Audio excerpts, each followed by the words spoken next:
दानियेल का सपना आज भी मानव इतिहास के सबसे रहस्यमय दृष्टांतों में से एक माना जाता है। एक रात राजा नबूकदनेस्सर ने एक अद्भुत और भयावह सपना देखा, जिसमें एक विशाल मूर्ति दिखाई दी। ये मूर्ति इतनी भव्य थी कि उसकी चमक से आसमान और पृथ्वी दोनों झिलमिला रहे थे। दानियेल ने बताया, राजा, ये सपना सिर्फ सपना नहीं, आने वाले काल की तस्वीर है। सुनहरा सिर, चांदी की छाती, तांबे का पेट, लोहे और मिट्टी के पैरों के माध्यम से राजा और उसके साम्राज्यों की ताकत, कमजोरी और पतन का संकेत मिलता है। मूर्ति का सपना केवल इतिहास की झलक नहीं था। राजा, ये जो स्टैचू आपने देखा, ये उन किंगडम्स का मैप है जो आने वाले समय में दुनिया पर राज करेंगे। राजा नबूकदनेस्सर की आंखों के सामने मूर्ति जीवित लग रही थी, जैसे कि यह सच में उसकी पूरी दुनिया का प्रतिनिधित्व कर रही हो। राजा, ध्यान रखो बाक, जो शक्ति आपके पास है वो स्थायी नहीं है, और जो महान लगते हैं वो गिरेंगे।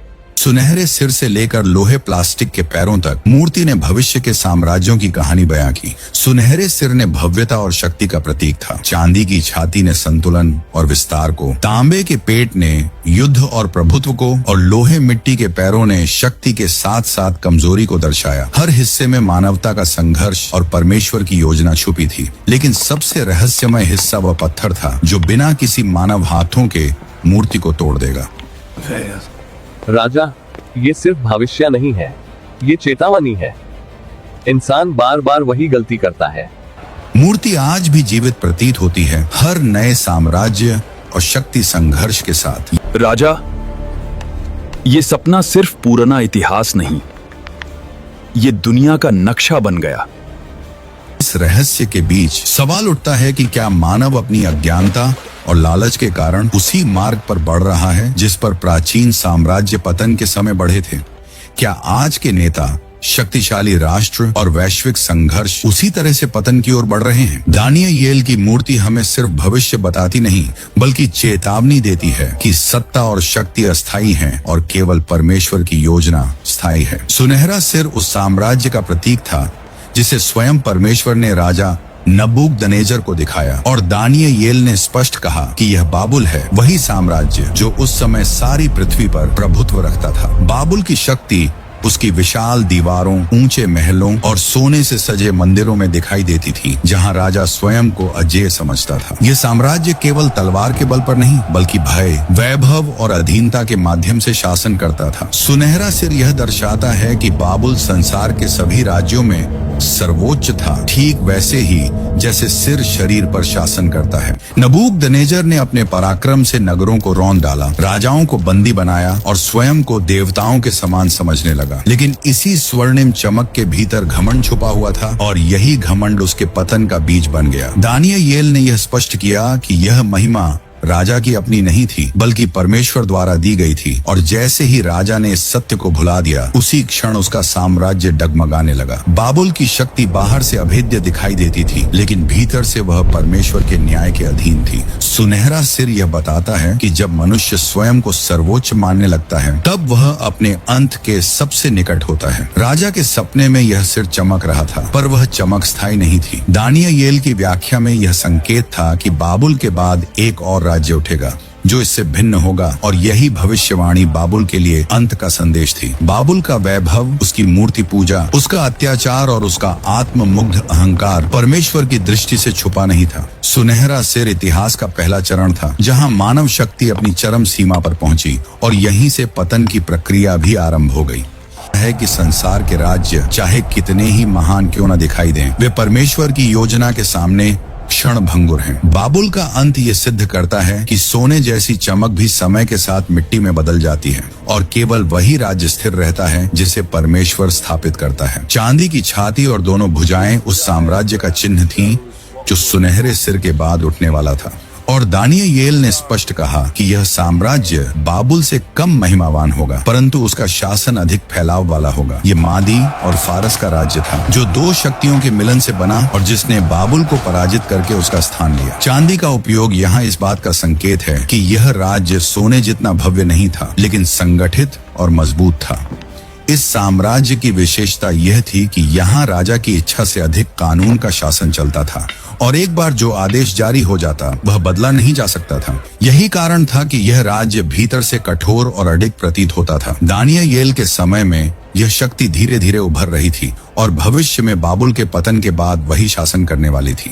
मादी फारसी साम्राज्य ने युद्धों के द्वारा अपने क्षेत्र का विस्तार किया और अनेक जातियों को अपने अधीन कर लिया, परंतु इस विस्तार के साथ साथ कठोरता और निर्दयता भी बढ़ती चली गई। चांदी की छाती यह दर्शाती है कि सत्ता अब एक व्यक्ति तक सीमित नहीं रही, बल्कि व्यवस्था और नियंत्रण के माध्यम से कार्य करने लगी। यह राज्य बाहरी रूप से स्थिर दिखाई देता था, लेकिन भीतर से वह भी परमेश्वर की योजना के अधीन था। दानियेल ने यह स्पष्ट किया कि यह साम्राज्य भी स्थायी नहीं रहेगा, क्योंकि मानव द्वारा स्थापित कोई भी व्यवस्था अनंत नहीं हो सकती। मादी फरस का शासन यह दिखाता है कि जब शक्ति नियमों और कानूनों में बदल जाती है तब वह और अधिक कठोर हो जाती है और मनुष्य स्वयं उस व्यवस्था का दास बन जाता है। इस राज्य के समय में परमेश्वर की प्रजा पर भी इसका प्रभाव पड़ा और उनके जीवन में परीक्षा और दबाव बढ़ा, परंतु परमेश्वर का उद्देश्य इस साम्राज्य के माध्यम से भी पूरा होता रहा। चांदी की छाती और भुजाएं ये सिखाती हैं कि दो शक्तियों का मिलन भी अंततः टूट जाता है और कोई भी राज्य चाहे कितना ही मजबूत क्यों न हो, परमेश्वर के निर्धारित समय तक ही टिकता है। बाबुल की तरह यह साम्राज्य भी इतिहास का केवल एक चरण था जो अगले चरण के लिए मार्ग तैयार कर रहा था। यह दर्शाता है कि संसार के राज्य एक के बाद एक उठते हैं और गिरते हैं, परंतु परमेश्वर का उद्देश्य हर युग में अटल बना रहता है। तांबे का पेट और जांघें उस साम्राज्य को दर्शाती हैं जो चांदी की छाती के बाद उठने वाला था और जो अपनी शक्ति के द्वारा सारी पृथ्वी पर प्रभुत्व करेगा। दानियेल ने बताया कि यह राज्य पहले दोनों से भिन्न होगा, क्योंकि इसका शासन केवल एक स्थान तक सीमित नहीं रहेगा, बल्कि यह चारों दिशाओं में फैल जाएगा। यह यूनान का साम्राज्य था जिसकी विजय तलवार की गति के समान तेज थी और जिसका विस्तार अप्रत्याशित था। तांबा उस धातु को दर्शाता है जो युद्ध में प्रयोग होती है और यही इस राज्य की पहचान थी। यह साम्राज्य युद्ध के द्वारा उठा, युद्ध के द्वारा फैला और युद्ध के द्वारा ही इतिहास में अपना स्थान बना गया। जहां यह पहुंचा वहां पुराने शासन टूट गए और नई सत्ता स्थापित हो गई। दानियेल के दर्शन में यह पेट इस बात का संकेत था कि अब संसार पर ऐसा राज्य शासन करेगा जो केवल शक्ति से नहीं बल्कि चतुराई और रणनीति से विजयी होगा। इस साम्राज्य ने नगरों को रौंदा, राजाओं को गिराया और एक ही भाषा व संस्कृति को दूर दूर तक फैलाया, परंतु इस तेज विस्तार के भीतर भी एक गहरी कमजोरी छुपी थी। जैसे पेट शरीर का वह भाग है जो सब कुछ सहन करता है, वैसे ही यह राज्य अपने भीतर अस्थिरता को दबाए हुए था। यह साम्राज्य एकता के कारण नहीं बल्कि विजय के कारण जुड़ा हुआ था और जैसे ही विजय की गति रुकी, विभाजन आरंभ हो गया। दानियेल की व्याख्या यह स्पष्ट करती है कि यह राज्य भी स्थायी नहीं रहेगा, बल्कि इसके बाद यह कई भागों में टूट जाएगा। तांबे का यह भाग दिखाता है कि संसार की शक्ति जब अत्यधिक फैल जाती है तब वह स्वयं को संभाल नहीं पाती। यह साम्राज्य बाहरी रूप से अजेय प्रतीत होता था, परंतु भीतर से उसका अंत निकट आ रहा था। यह चरण यह सिखाता है कि जो राज्य केवल बल और विजय पर खड़ा होता है वह अधिक समय तक टिक नहीं सकता। दानियेल के दर्शन में तांबे का पेट यह घोषित करता है कि संसार की शक्ति अब अपने चरम पर पहुंच रही है और इसके बाद पतन की प्रक्रिया और स्पष्ट रूप से दिखाई देगी। यह राज्य इतिहास में अपनी छाप छोड़ता है, परंतु परमेश्वर की दृष्टि में यह भी केवल एक अस्थायी चरण है। जैसे पहले राज्य उठे और गिरे, वैसे ही यह भी अपने समय के बाद मिट जाएगा, क्योंकि कोई भी मानवीय साम्राज्य अनंत नहीं है। लोहे की टांगें उस साम्राज्य को दर्शाती हैं जो पहले सभी राज्यों से अधिक कठोर और निर्दयी होगा, और दानियेल ने बताया कि यह राज्य लोहे के समान सबको चूर चूर कर देगा। यह शक्ति युद्ध में किसी दया या समझौते को नहीं जानती, बल्कि जहां से गुजरती है वहां विनाश छोड़ जाती है। लोहे की कठोरता यह दिखाती है कि यह राज्य दूसरों को कुचल कर खड़ा हुआ है और उसकी सत्ता भय पर आधारित है। यह साम्राज्य पिछले राज्यों की तुलना में अधिक संगठित और अनुशासित था और इसकी सेना की शक्ति के सामने नगरों की दीवारें, राजाओं की सेनाएं और लोगों का साहस सब टूट जाते थे। परंतु दानियेल का दर्शन यही नहीं रुकता, क्योंकि लोहे की टांगों के नीचे पैर दिखाई देते हैं जो लोहे और मिट्टी से मिले हुए हैं। ये मिश्रण एक गहरे रहस्य को प्रकट करता है। लोहा शक्ति और नियंत्रण का प्रतीक है, जबकि मिट्टी कमजोरी और नश्वरता का। यह राज्य बाहर से शक्तिशाली दिखाई देता है परंतु भीतर से विभाजित है। इसके भाग आपस में जुड़े हुए तो हैं परंतु एक दूसरे से मेल नहीं खाते। दानिएल ने बताया कि यह राज्य अपने आप को एकजुट रखने का प्रयास करेगा परंतु जैसे लोहा मिट्टी से स्थायी रूप से नहीं जुड़ सकता वैसे ही यह एकता भी टिक नहीं पाएगी। यह चरण यह दिखाता है कि संसार की शक्ति अब अपने अंतिम रूप में प्रवेश कर चुकी है, जहां बल तो अत्यधिक है पर स्थिरता नहीं है। इस राज्य में सत्ता मजबूत है पर नींव कमजोर है। इसके शासक शासन करते हैं परंतु उनके बीच भरोसा नहीं है। यह साम्राज्य टूटता नहीं दिखता लेकिन उसके भीतर दरारें स्पष्ट हैं। दानिएल का दर्शन यह प्रकट करता है कि यही वह अवस्था है जहां मानव शासन अपनी सीमा पर पहुंच जाता है। लोहे और मिट्टी का यह मेल यह बताता है कि मनुष्य ने शक्ति तो प्राप्त कर ली है परंतु वह उसे संभालने में असमर्थ है। यह राज्य दूसरों को कुचल सकता है लेकिन स्वयं को एक नहीं रख सकता। यहाँ संसार की सत्ता अपने चरम और अपने अंत दोनों को एक साथ छू रही है। यह चरण भयावह है क्योंकि इसमें शक्ति का अंत नहीं होता बल्कि उसका विघटन आरंभ होता है। दानिएल की व्याख्या में यह स्पष्ट है कि यह अवस्था स्थायी नहीं रहेगी क्योंकि विभाजित शक्ति अंततः गिरती है। लोहे की टांगें और मिट्टी के पैर ये घोषित करते हैं कि संसार के राज्य अब अपने अंतिम अध्याय में प्रवेश कर चुके हैं और इसके बाद जो होगा वह मानव हाथों से स्थापित किसी भी राज्य से अलग होगा। यह सिखाता है कि जब शक्ति करुणा से रहित हो जाती है और एकता सत्य पर आधारित नहीं रहती तब पतन अवश्यंभावी हो जाता है। दानिएल के दर्शन में सबसे भयावह और निर्णायक दृश्य तब प्रकट होता है जब एक पत्थर दिखाई देता है जो बिना किसी मानव हाथ के काटा गया होता है और सीधे मूर्ति के पैरों पर आकर गिरता है। यह पत्थर न तो सोने से बना है, न चांदी से, न तांबे से और न ही लोहे से, क्योंकि यह किसी मानवीय साम्राज्य का प्रतीक नहीं है। जैसे ही यह पत्थर लोहे और मिट्टी के पैरों से टकराता है पूरी मूर्ति एक ही क्षण में टूटकर चूर चूर हो जाती है। सुनहरा सिर, चांदी की छाती, तांबे का पेट और लोहे की टांगे सब एक साथ धूल बन जाते हैं जैसे कभी अस्तित्व में ही न रहे हों। दानिएल ने स्पष्ट किया कि यह दृश्य यह दिखाता है कि संसार के सभी राज्य चाहे वे कितने ही शक्तिशाली क्यों न हों एक ही समय में समाप्त कर दिए जाएंगे। यह पत्थर परमेश्वर द्वारा स्थापित उस राज्य का प्रतीक है जो मानव शक्ति, युद्ध या राजनीति के द्वारा नहीं आता बल्कि स्वर्ग से प्रकट होता है। मूर्ति का टूटना यह दर्शाता है कि मानव इतिहास के सभी चरण एक साथ न्याय के अधीन आ जाते हैं और किसी को भी यह कहने का अवसर नहीं मिलता कि वह इससे अलग या सुरक्षित है। यह पत्थर धीरे धीरे बढ़ता है और एक विशाल पर्वत बन जाता है जो सारी पृथ्वी को भर देता है। यह पर्वत स्थिर है, अडिग है और कभी नष्ट नहीं होता। दानिएल ने कहा कि यह राज्य कभी दूसरे लोगों को नहीं सौंपा जाएगा और न ही इसका अंत होगा। जहां पहले राज्य उठे और गिरे वहां यह राज्य सदा के लिए स्थापित रहेगा। यह घोषित करता है कि परमेश्वर का राज्य न तो मनुष्य की योजना से बनता है और न ही मनुष्य की शक्ति से चलता है। मूर्ति का अचानक और पूर्ण विनाश यह दिखाता है कि जब परमेश्वर का समय आता है तब कोई साम्राज्य धीरे धीरे नहीं गिरता बल्कि एक ही क्षण में मिट जाता है। यह पत्थर संसार की सारी घमंड, शक्ति और झूठी स्थिरता को प्रकट कर देता है। दानिएल का यह दर्शन भय और आशा दोनों को एक साथ प्रकट करता है। भय इसलिए कि संसार के राज्य पूरी तरह समाप्त हो जाते हैं और आशा इसलिए कि परमेश्वर का राज्य अडिग और शाश्वत है। स्पष्ट करता है कि मानव इतिहास का अंत किसी और साम्राज्य से नहीं बल्कि परमेश्वर की हस्तक्षेप से होता है। पत्थर का पर्वत बन जाना यह सिखाता है कि जो राज्य स्वर्ग से आता है वही वास्तव में पृथ्वी पर स्थायी होता है। इस दर्शन के साथ यह स्पष्ट हो जाता है कि मूर्ति केवल इतिहास का क्रम नहीं थी बल्कि अंत की घोषणा थी और उस अंत के बाद केवल वही रहेगा जिसे परमेश्वर स्वयं स्थापित करेगा। जब पत्थर ने मूर्ति को तोड़ा तब केवल उसका आकार ही नहीं टूटा बल्कि उसके अस्तित्व का हर चिन्ह मिट गया। दानिएल ने बताया कि सोना, चांदी, तांबा, लोहा और मिट्टी सब एक साथ चूर चूर हो गए और ऐसे उड़ गए जैसे ग्रीष्मकालीन खलिहान से भूसी उड़ जाती है और उनका कोई स्थान न पाया गया। यह दृश्य यह स्पष्ट करता है कि संसार के राज्य अलग अलग समय पर ही नहीं बल्कि न्याय के क्षण में एक साथ समाप्त किए जाते हैं। यहाँ कोई साम्राज्य यह दावा नहीं कर सकता कि वह पहले गिरा या बाद में बच गया क्योंकि परमेश्वर के निर्णय में सभी एक समान ठहरते हैं।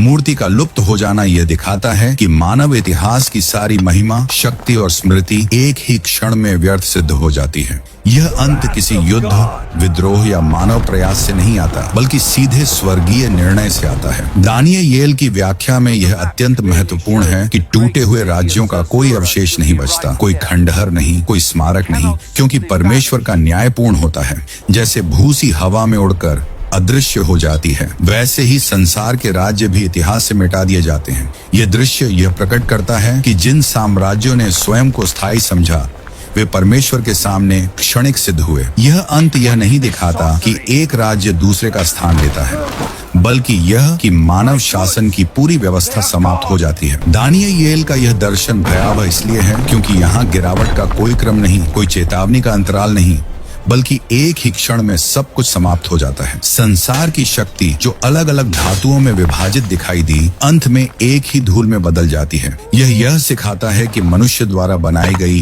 हर संरचना, चाहे वह कितनी ही मजबूत क्यों न हो, परमेश्वर के समय में टिक नहीं सकती। जब पत्थर स्थिर रहता है और पर्वत बन जाता है, तब यह स्पष्ट हो जाता है कि जो कुछ मनुष्य ने बनाया था वह अस्थायी था, और जो परमेश्वर ने स्थापित किया वही स्थायी है। यह भाग यह घोषित करता है कि इतिहास का उद्देश्य साम्राज्यों की महिमा नहीं, बल्कि परमेश्वर की प्रभुता को प्रकट करना है। संसार के राज्य आते जाते रहते हैं, परंतु अंत में उनका कोई अस्तित्व नहीं बचता और केवल वही राज्य रह जाता है जो स्वर्ग से आया है।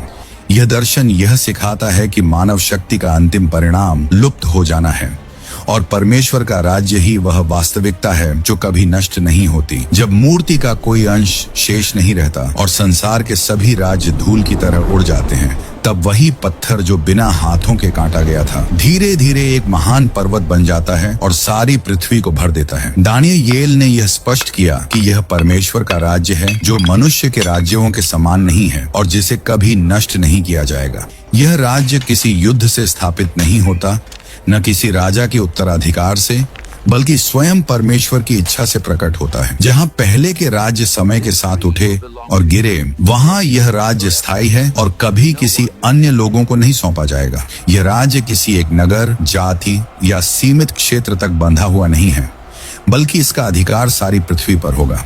दानिएल की व्याख्या यह दिखाती है कि यह राज्य सभी पिछले राज्यों से पूरी तरह अलग है, क्योंकि यह न तो लोहे की कठोरता पर आधारित है और न ही सोने की चमक पर, बल्कि परमेश्वर की धार्मिकता और सत्य पर टिका हुआ है। यह पर्वत स्थिर है, अडिग है और उसका विस्तार कभी रुकता नहीं। संसार के राज्य अपने वैभव और शक्ति के द्वारा पहचाने गए, परंतु यह राज्य अपनी स्थिरता और अनंतता के द्वारा जाना जाता है। दानिएल ने बताया कि यह राज्य नष्ट नहीं होगा क्योंकि इसका आधार मनुष्य नहीं, बल्कि स्वयं परमेश्वर है। यह भाग यह प्रकट करता है कि इतिहास किसी निरर्थक चक्र में नहीं घूम रहा, बल्कि एक निश्चित उद्देश्य की ओर बढ़ रहा है। जहां पहले राज्य केवल एक समय के लिए प्रभुत्व रखते थे, वहां यह राज्य सदा के लिए स्थापित रहेगा। यह राज्य किसी दूसरे राज्य के पतन से जन्म नहीं लेता, बल्कि सभी राज्यों के अंत के बाद प्रकट होता है। यही कारण है कि यह राज्य मानव इतिहास के बाहर का नहीं, बल्कि उसका अंतिम लक्ष्य है। यह दर्शन यह दिखाता है कि परमेश्वर का राज्य धीरे धीरे नहीं,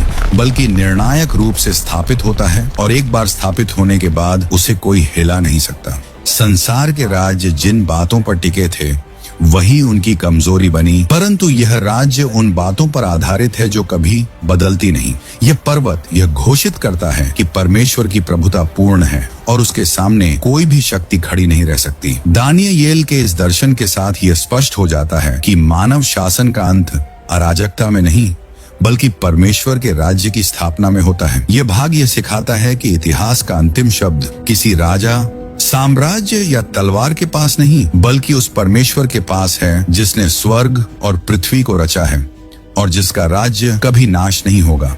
जब दानिएल ने पूरे सपने और उसकी व्याख्या को बिना किसी कमी के राजा के सामने प्रकट किया, तब राजा नबूकदनेस्सर का घमंड, उसका वैभव और उसका आत्मविश्वास एक ही क्षण में टूट गया। वह वही राजा था जिसके सामने राष्ट्र कांपते थे, जिसके आदेश पर जीवन और मृत्यु निर्भर थी, परंतु उस समय वह स्वयं भय और विस्मय से भर गया। उसने देखा कि जो बात उसके मन में गहराई से छुपी थी, जिसे कोई ज्योतिषी, कोई जादूगर और कोई तांत्रिक नहीं बता सका। उसे दानियेल ने स्पष्ट रूप से प्रकट कर दिया। राजा का हृदय समझ गया कि यह ज्ञान किसी मनुष्य से नहीं बल्कि स्वर्ग से आया है। नबूकदनेस्सर ने दानियेल के सामने गिरकर उसे आदर दिया और स्वीकार किया कि दानियेल का परमेश्वर देवताओं का परमेश्वर और राजाओं का प्रभु है, जो भेदों को प्रकट करता है। यह क्षण अत्यंत गंभीर था, क्योंकि पहली बार संसार का सबसे शक्तिशाली राजा यह स्वीकार कर रहा था कि उसकी सत्ता से ऊपर भी एक और सत्ता है। राजा ने दानियेल को महान बनाया, उसे अनेक वरदान दिए और उसे पूरे बाबुल प्रांत का प्रधान ठहराया। उसके साथ दानियेल के तीनों साथियों को भी उच्च पद दिए गए, क्योंकि वे परमेश्वर के प्रति विश्वास योग्य थे। ये भाग यह दर्शाता है कि परमेश्वर जब किसी को ऊंचा करता है तो संसार की कोई शक्ति उसे रोक नहीं सकती। नबूकदनेस्सर ने यह भी स्वीकार किया कि यह दर्शन सत्य है और उसकी व्याख्या अटल है, क्योंकि यह स्वर्गीय रहस्य से प्रकट हुई है। फिर भी इस स्वीकारोक्ति के भीतर एक गहरा विरोधाभास छुपा था, क्योंकि राजा ने परमेश्वर की महानता को तो माना, परंतु अपने हृदय से स्वयं को अभी भी सर्वोच्च मानता रहा। यह क्षण यह दिखाता है कि मनुष्य सत्य को पहचान तो सकता है, परंतु उसे स्वीकार करना और उसके अनुसार झुक जाना अलग बात है। दानियेल का ऊंचा उठाया जाना यह प्रमाण था कि परमेश्वर अपने दासों को अपमान के गड्ढे से निकालकर सम्मान के स्थान पर रख सकता है। यह दृश्य यह सिखाता है कि स्वर्ग का रहस्य प्रकट होने के बाद भी मनुष्य का हृदय परीक्षा में रहता है। राजा का झुकना क्षणिक था, परंतु दर्शन की सच्चाई स्थायी थी। साथ ही स्पष्ट हो जाता है कि परमेश्वर ने न केवल भविष्य के राज्यों को प्रकट किया, बल्कि यह भी दिखाया कि वह राजाओं के हृदयों पर अधिकार रखता है। अगर आपको ये वीडियो पसंद आए तो वीडियो को लाइक करें, अपने प्रियजनों के साथ शेयर जरूर करें। आपके अपने चैनल को सब्सक्राइब करना ना भूलें। मिलते हैं एक और नई वीडियो में, तब तक के लिए परमेश्वर आप सभी को आशीष दे। आमीन।